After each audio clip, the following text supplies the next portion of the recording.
Welcome to the History of Christianity, Episode 6. My name is Stephen Bedard. In this episode, we're going to look at Jesus, death, and resurrection.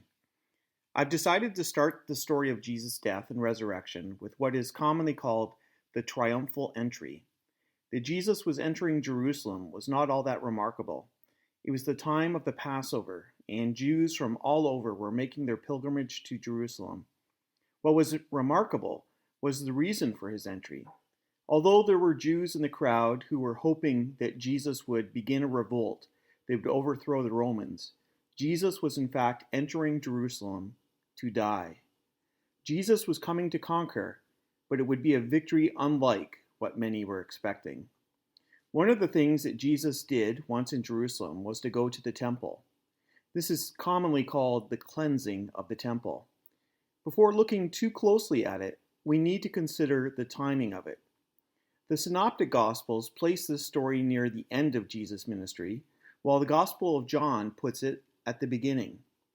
There are basically three options. Number one, the Synoptics are correct on the timing.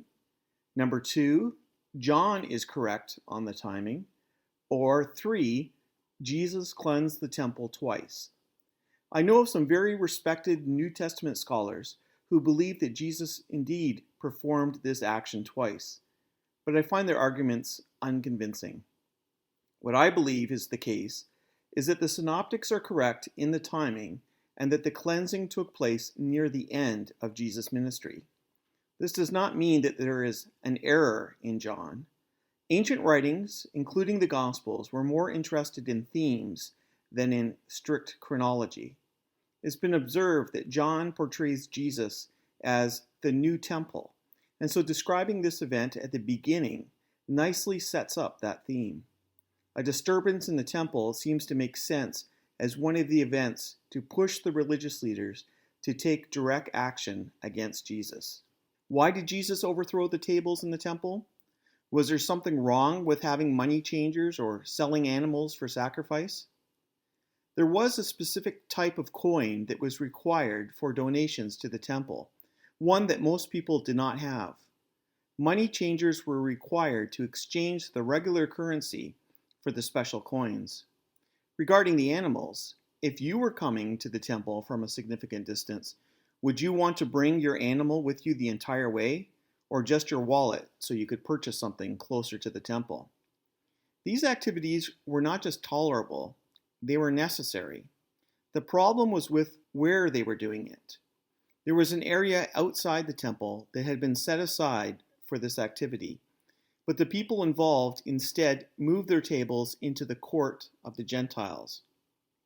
There were three courts in the temple: the court of the Jews, the court of the women, and the court of the Gentiles. By setting up their tables here, they were preventing the already limited access that Gentiles had to the temple.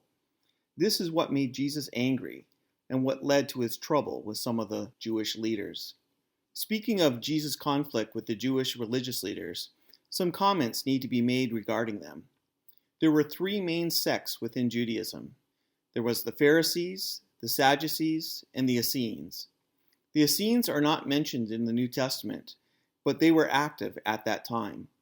They likely were responsible for the collection of writings known as the Dead Sea Scrolls. The Pharisees were focused on obedience to the Torah. To help in this, they developed something called the oral law, which helped put a fence around the written law so that it would be more difficult to break. The oral law was written down around 200 AD and is known today as the Mishnah. Although the basic theology of the Pharisees and Jesus was similar, including belief in the resurrection of the dead, Jesus had conflict with the Pharisees throughout his ministry. However, it should be noted that the Pharisees do not seem directly involved in his arrest and condemnation. After the destruction of the Jerusalem temple in 70 AD, the Pharisees evolved into what we today know as Rabbinic Judaism. The Sadducees were the ones more active in handing over Jesus to the Romans to execute. The Sadducees were the aristocracy, and they were more open to collaboration with the Romans than the Pharisees. They were actively involved in the temple, and many of the priests, including the high priest, would be Sadducees. The Sadducees disappeared after the destruction of the temple because without the temple, there was no need for their priestly role. The night before Jesus' death, he gathered with his disciples to celebrate the Passover meal. With apologies to Leonardo da Vinci, they would not have sat in chairs at modern-looking tables. Rather, they would have reclined on cushions at a low table. Jesus used two pieces of the Passover meal, the bread and the wine, to help his disciples understand what was about to happen to him. The Last Supper, which became the inspiration for the Christian communion or Eucharist, is described in Matthew, Mark, and Luke, as well as 1 Corinthians. Interestingly, Paul only mentions it in 1 Corinthians because the Corinthians were doing it wrong. After the meal, Jesus and his disciples went to the Garden of Gethsemane, where Jesus prayed. In this moving account, we see the most human aspects of Jesus, as he is filled with dread of his coming suffering. This continues to be an encouragement for Christians as they go through their own suffering. It was at Gethsemane that a group sent by the high priest came to arrest Jesus. This was arranged with Judas Iscariot, one of the 12 disciples, who for 40 pieces of silver agreed to hand over Jesus. While it was Passover, it was too dangerous for them to arrest Jesus in the midst of an excited crowd. But with the help of a paid-off insider, a secluded abduction could safely take place. The Sanhedrin found Jesus guilty of blasphemy, but there was not much they could do about it. The Romans had taken away the right to implement capital punishment. Jesus would have to be handed over to the Romans, but the charge of blasphemy was not going to work. The Jewish leaders sold their desire for Jesus' execution on his danger for creating political instability. Pontius Pilate, whose position was uncertain and who would eventually be removed from office, could not afford to have a religious zealot causing a disturbance. Jesus was found guilty and sentenced to death by crucifixion. Crucifixion was one of the most humiliating and painful forms of execution. It was meant to set an example of the condemned person by providing a long and public death. The shape of the wood on which they would be crucified could either be a simple vertical beam, a cross in the shape of an uppercase T, or the shape of a lowercase t, as is used in much Christian imagery. We do not know the exact shape of the cross in Jesus' crucifixion. Death came by asphyxiation as the person slowly weakened to the point where they could not raise themselves up for the next breath. Exposure and blood loss would also play a role. If the person was taking too long to die, the Romans might break the legs of the person to hasten the process, as was done with the people who were crucified with Jesus. In the Quran, there is a tradition that Jesus did not die on the cross.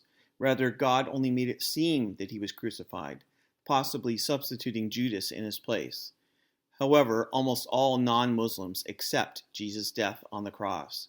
It's one of the surest events in human history. For many historians, the death of Jesus is where history must say its final word. The resurrection of Jesus, although a central doctrine of Christianity, is to be limited to theology and excluded from historical discussions. I disagree. It is true that judgments about the theological significance of the resurrection may be outside the realm of historical inquiry, but we can still look at the evidence. What is the evidence? Jesus died on the cross and was put in the tomb of Joseph of Arimathea. On the third day, the tomb was empty.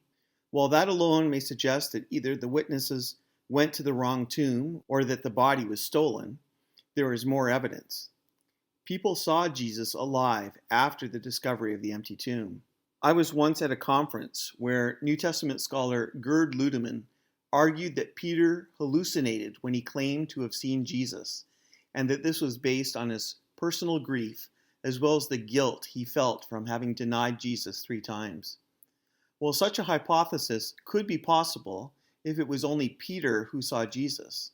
The truth is that many more than Peter saw the risen Jesus.